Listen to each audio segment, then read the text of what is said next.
Happy Sunday. I'm Charlotte McGinnis, and as always, thank you for taking the time to tune in and join me either live or at your convenience. There was a little glitch there a minute ago, so I had to start over. I don't know what happened. It jumped the gun, but here we are, and all is well. And I guess it's Are You Ready is the title of my talk today. So I guess I wasn't ready, and Zoom was ready, but here we are, and thanks for being here. So a few things I want to remind you guys of is this week is the final book study of Sermon on the Mount. It's our final week. It's been really awesome, and we've all really gotten a lot out of it. And looking forward to our next book study, which will start in the fall. Not sure when, but we'll keep you posted.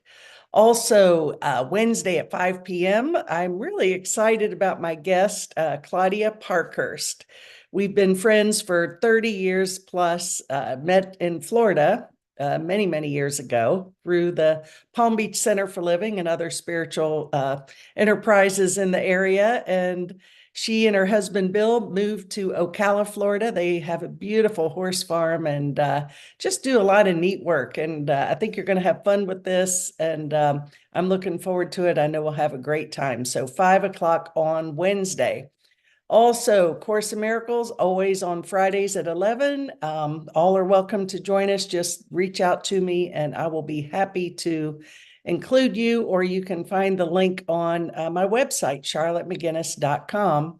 And in addition to that, on my website, you can go to my website if you have prayer requests, and we will get our prayer team praying for you right away and sending our blessings and love for the greatest degree of love to be done on all levels. So here we are. Title of my talk today, Are You Ready? And it was inspired by, actually, I had heard, I posted it on my Facebook page. You might find it interesting.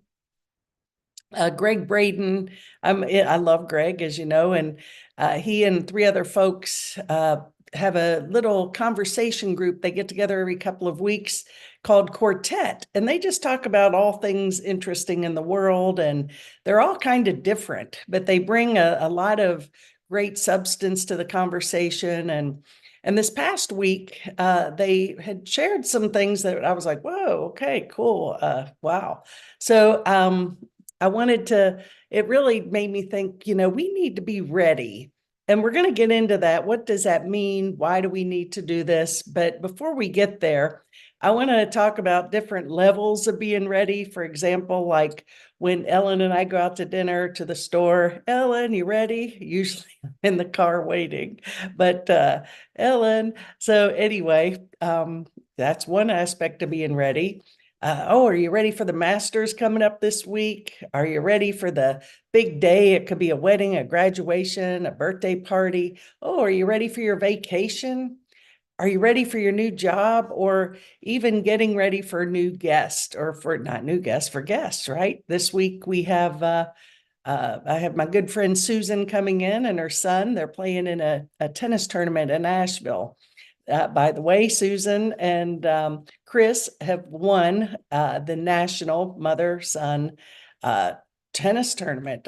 They won the gold ball. So it's pretty awesome. And they just keep going. Susan's my idol. I tell you, she's my age, but what she's doing in the tennis community is beyond amazing. So go Sue.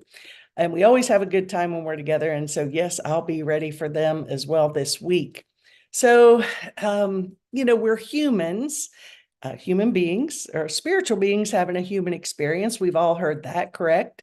But we're humans in a body, right? And as humans, we need to prepare and be ready for what comes up in our lives. It doesn't have to be a big deal, but, just be ready. As I said, it could be ready to go to the grocery store, ready for guests, ready for, whatever it is we're ready for. But I do want to get into a deeper conversation about this because I think it's important that, we're going to talk about the spiritual aspect and the practical aspect of what it means to be ready. And in addition to Greg's quartet interview this week, conversation, I guess I should say, uh, I had a couple of phone calls from good friends of mine, and interestingly enough, I said to one, I'm not laughing at this person by any means. It's just sort of indicative of what's up for so many of us, right? I said, so how you doing today? She says, oh, not so good. And I'm like, oh my gosh, what's wrong? You okay? Oh, the Supreme Court ruling. I was like, oh, bad. Yeah, yeah. So I'm not here to defend or attack that ruling by any means, but it didn't impact me, and I'm not belittling how it impacted this person by any means. But I'm like, wow, interesting. So I just said, well, do you mind if we have a spiritual conversation about this? Maybe frame this in a spiritual context. And she said, sure. So we talked about, how to look at this situation, this particular situation from a spiritual perspective, how to reframe it, right?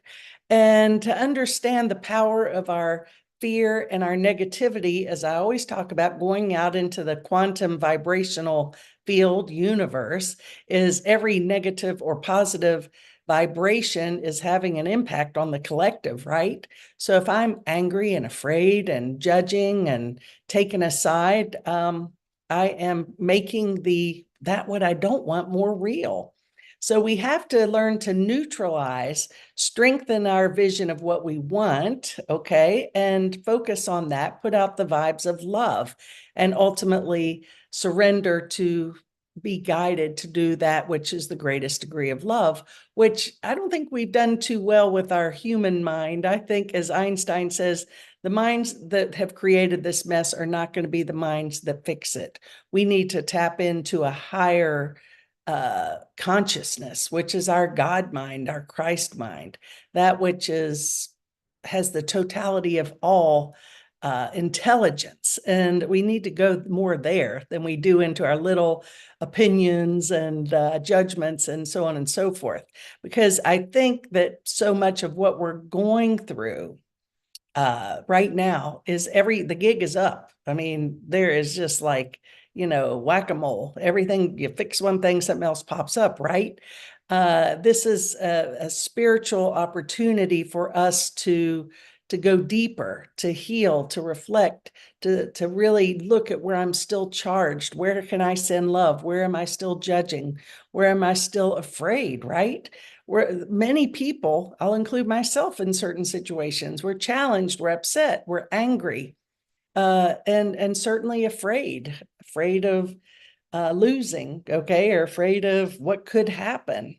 Well, those are all valid human emotions and feelings, but I do believe we can not, go up a notch and sort of rise above the battleground and identify with that which is real, which is spirit, which is love, and love for all things, and surrender to a higher intelligence rather than my judgmental mind, right? And so with that, we're able to relinquish our fear. Years and years ago, I bet a lot of you tuned in here have read this, if you're a Wayne Dyer fan, which I always was. And he wrote a book, For Every Problem There Is a Spiritual Solution. And I mean, the title itself, when someone can zap a title that really, you know, uh, that why is this happening to me again? I refer to that often as well. Another Michael Rice book, right? Sometimes Disappearance of the Universe. These books that I talk about, the title in itself really tells you a lot, right? And I do believe, back to this, for every problem, there is a spiritual solution. But as scripture says, and other great religious spiritual text, is we can't lean to our own understanding. We have to lean on that which is a higher intelligence, a higher consciousness, which is waiting to be tapped into and invited into the mix. But until we relinquish our need to be right, our judgment, our, whatever it is, separate thoughts of separation, we're not really making space for that to come through. But we have to be willing to let go and let God. And that is if we do that, all is well, all will be well, because back to the Einstein, that our little minds, our egoic minds, are here to really perpetuate exactly that which we're seeing, which is separation, fear, upset, anger. And then we have to sit here and say, well, this is the better answer than this. And we're still coming from, making our conclusions from the same mind that created the problem, right? So the good news is there's a spiritual solution. There's a different path, that road less traveled that we can always take to rectify, to awaken from this dream of fear and separation. Well, this past week in the Sermon on the Mount, we discussed in depth the Lord's Prayer. And, it's the Lord's Prayer, if you don't say any other prayer, and of course, the Aramaic version, which Dale Allen Hoffman has so beautifully described, which is the original language of the Lord's Prayer from Jesus. He spoke Aramaic. It gives it even a deeper meaning. But for sake of this week's discussion on Sermon on the Mount, we're going to talk about the Lord's Prayer as it was presented to most of us. Our Father, which art in heaven, hallowed be thy name, thy kingdom come, thy will be done on earth as it is in heaven. Give us this day our daily bread, and forgive us our debts as we forgive our debtors. And lead us not into temptation, but deliver us from evil. For thine is the kingdom and the power and the glory forever and ever. Amen. And I think if we said that prayer, and many times a day, it calms you down, it brings you centered into a place of peace and centeredness. But also say it with sincerity, and maybe put your hands on your heart and be quiet and still and invite it in, not just get in a rote way of saying it. Really think about what's being said, and invite the Holy Spirit into your heart as you say it, because thy kingdom come, thy will be done on earth as it is in heaven. Well, we're here, we're free will beings, right? Every moment we're choosing the infinite mind of divine intelligence over our limited selves who are programmed in little mindedness, pitted against each other, judgment, thinking we know all that, which we really don't know anything. There's a quote in the Course in Miracles: I don't know what anything, including this, is for. I don't know what, but I think I do, right? I think I know so much, and not so much. I'm finding I don't know that much at all anymore. So thy kingdom come, thy will be done on earth as it is in heaven.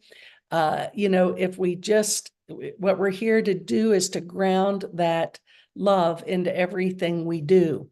And how do we do that? Well, we have to find ways to relinquish the fear, quit pointing the fingers, trust in the process, turn it over, invite the Holy Spirit into everything we do, see love rather than fear. Everything has a vibration.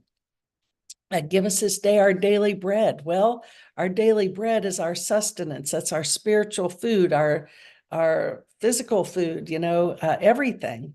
So that's inviting us to trust in spirit, in God for everything. Forgiveness, the whole section in this book, there was a big section on forgiveness, because if we're still holding, forgive us our debts as we forgive our debtors. There was a big part of this teaching that without forgiveness, if we're still holding grievances and judgments and fears and pitting each other against each other, we're very low vibration spiritually. For us to really be in our Christ mind and bringing our best vibration and energy into this dream, into this experience that we're having collectively, we have to forgive ourselves and each other. And then lead us not into temptation means, and I like this because I just a little way of looking at things different. And it says that the more we practice being in the presence of love, the more we integrate these truths into every cell of our being, into our heart, into our mind, into our experience, what happens is we are no longer led into judgment and things that are dark. We begin to not feel comfortable just to we recognize that that's not kind and loving, and that has no real value in our collective ascension. And so we examine our thoughts and our where we're coming from. It's certainly fine to have um, alignments with ideas and ideals, but bring that into love and then surrender that. This or something better, this or, and the something better is to let God have it, right? But we have to let go of the, we want to be right. I'm guilty of that. I want to be right, damn it. We want to point our fingers. We argue for our limitations. We want to take a side, right? How about taking the side of God, the side of love? And the reason we do this is because we're afraid. And certainly if you buy into this illusion of fear, there's a lot to be scared of, a lot to be afraid of. Well, one of the quotes I heard this week, don't be scared, be prepared. And I think it was Greg Braden who said that. And it's simple, but it stuck with me. Don't be scared, be prepared.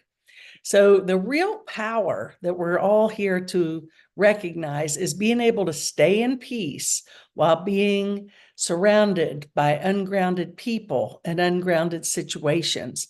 Because I do think that when people are struggling and in so much judgment and fear, that they're ungrounded, they're not plugged into source. And so rather than condemning, bless those people. And sometimes we need the blessing ourselves, right? Sometimes we're ungrounded. So it's an exchange, but be a little more compassionate to yourselves and others. Also, as I said, I've said this often, instead of bashing what you hate, put the vibration into that what you want, right? You don't have to play this story of how awful this situation or this person is. That's not what it's about. It's about envisioning the world we choose to create. Pam Gregory, who's an astrologer, awesome lady, British woman. I enjoy watching her podcast on YouTube. I've been watching her for years. She really, during COVID, I watched her a lot.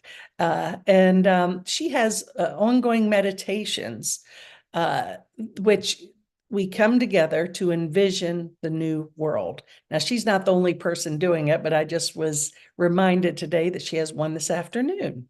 And so that's how we manifest the heaven on earth, how we ground love.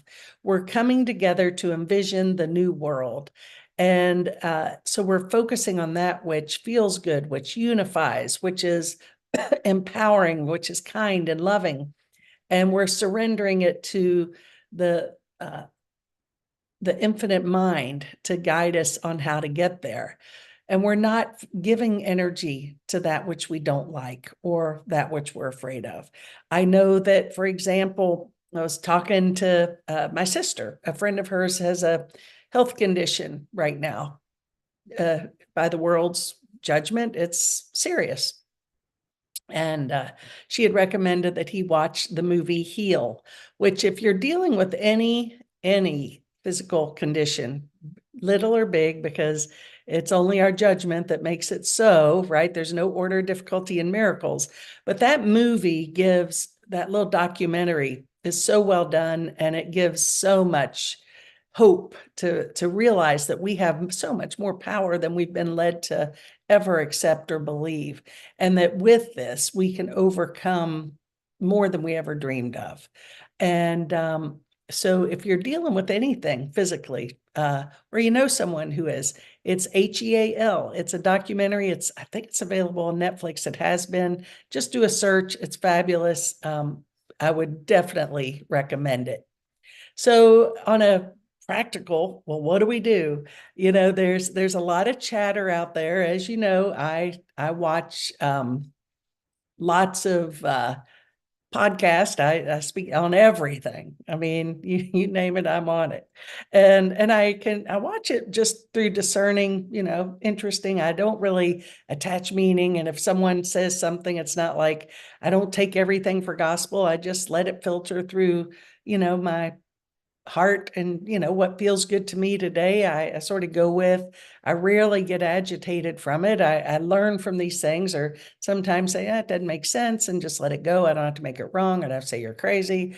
Just that not for me. And that's cool. Bless you. And that's that. I don't have to go on Facebook and do a rant that this person said this or that, and how dare them, and cook up some more vibes towards that, which I don't want, right? So don't be scared, be prepared. So obviously, I'll testify on a couple levels. Back in, I think 2004, 5, what led us to North Carolina was three. In Florida, we had a season with three major hurricanes. And I just was not digging that. I have to say that, there's this is an experience that has served its purpose. And I think I choose to be somewhere where there's not hurricanes. I didn't curse them. I don't hate hurricanes. It's just made another choice. So we move up to uh, North Carolina, where we've been for many years now. Hard to believe, 18 years. And as a result, what has I learned from that experience is that, there is a need to be prepared for these things. And even then, I think the local television stations would put out hurricane survival guides and things of that nature. Well, recently we've had intense heat for North Carolina. Now, I know it's not the hottest place on earth. We're starting to chill out, but we've had no rain. We've had lots of extreme heat, and it's amplified in other parts of the country and the world as well. So there is potential for lots of things. There's potential for the grid to not be able to support this intensity of weather. There's a possibility of unrest. There's possibilities of lots of things. And it doesn't mean we have to be scared, be prepared. Because if we're not prepared, then you have reason to be scared. Because, for example, I think 2 or 3 of those hurricanes, we were really locked in our house like a tin can for a week at a time with no electric, which, isn't the funnest thing. Finally got the generator, which was a blessing. And either way, there are things we can do to make it more comfortable. So if you haven't done so, you may want to have some extra. This is another thing on that quartet conversation that they do so well, is talking about the potentials of what could happen and how to be prepared. But if you don't want to watch it, I'll tell you my version of it. So food, you want to have some canned food, dry, beans, rice. Canned food is always good. Water is really probably the most important thing to have available. A week's worth of water, is important to have. Good, clean water. We can live without food for a while, but we can't survive without water. So make sure you have plenty of water. If you need your medicines, or have some, make sure your prescriptions are up to date, or you have plenty of your medications. Also, maybe if things for just over-the-counter things like aspirin, Band-Aids, ointments, things like that. Those are important. If you have pets, make sure you have plenty of pet food. I actually need today, after this, to order some more pet food for our little kitty and our dog. Can't forget our pets. Flashlights are not a bad thing to have by any means. Candles, of course. And also cash is good. You don't have to have a crazy amount, but just enough cash. Because if there is I remember even when we would go to the grocery store, you had to have cash to pay during these hurricanes because there was no electricity. So have some cash. Generators are awesome if you can have one. If you can't have a natural gas installed with your house, a solar generator is a fabulous way to go. And it can at least give you some of your basic needs, just in case you have a little glitch. And most importantly, I believe what we're doing here, but is community, and it's a worldwide community, right? But and it's a beautiful thing. But even if the case is that there was a glitch, a little shift in whatever, where we couldn't get together this way, it's so important to, make friends with your neighbors. Make sure you have that core group of people there that you can depend upon, and you know uh, mutually support each other. So community is huge, and I'm really grateful where we live and who we have as neighbors. And I know that over the years in this area and everywhere, people are more aware of the value of a strong community. So, most importantly, though, these things, yes, they're basic human necessities, right? I recommend, you consider some of that. Look online, see, what would a survival kit look like that makes sense. Nothing radical. You don't have to build underground bunkers or anything like that, but wouldn't hurt to have some of these things on hand. But more important than that, because ultimately in the realm of eternity, that's a short-term solution, which makes the ride more comfortable, right? But more important than that is to get our heads and our heart in a good place, do our spiritual work, know that there's a spiritual solution for every problem, envision what we want, not what we don't want, rise above the battleground, just watch this crazy dream and just bless it. Say, wow, that is some movie that we're making up here, isn't it? And let's change the story of this a little bit, and start to send light and say, boy, I don't like you, but you did a great job with the role you came here to chose to play, right? And you can begin to reframe and see, not get so emotionally invested and upset and angry with what's going on. And all of those are, of course, aspects of fear. So a couple of little quotes that I thought were interesting. Confucius say, success depends upon previous preparation, and without preparation, there's sure to be failure.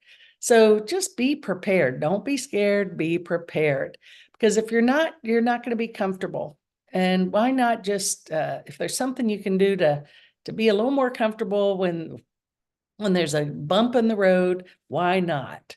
The best preparation for tomorrow is doing our best today. And I think, yes, that is so important, is who I am right here, right now is who I take into the next moment and ultimately into tomorrow. Always do your best. Isn't that fun? That's from the Four Agreements as well.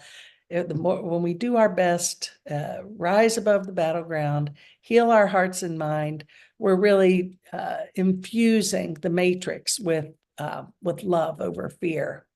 And Sissy Spacek, who is terrific, coal miner's daughter, she was been in many things, but coal miner's daughter is like my fave. Loretta Lynn, she did a terrific job. But she says, I don't know what the future will bring, but I'm ready for whatever comes. And me too. I'm ready for whatever comes. It's all good. I'm not afraid. I'm not scared. I'm prepared. I just want to continue to do the spiritual work, be prepared in the physical aspects of it, just continue to rise in my consciousness. And then we're ready for whatever comes. Because as we know, life isn't about waiting for the storm to pass, but rather learning to dance in the rain. So I'm actually seeing where we might get some rain today out here. Please God, I will go dance in that rain. But don't be scared, be prepared. Prepare your basic needs, but more importantly, your mind and your heart. Prepare that. This is an opportunity for us that is huge. And as spiritual beings who are consciously, I consider anyone who watches this show is on a conscious spiritual path. So we can talk about these things and nobody's like scratching their head, really. But it's time for us to do the work, go deeper, and all will be well. Okay, guys, thank you so much. Have a great week. Many blessings and namaste.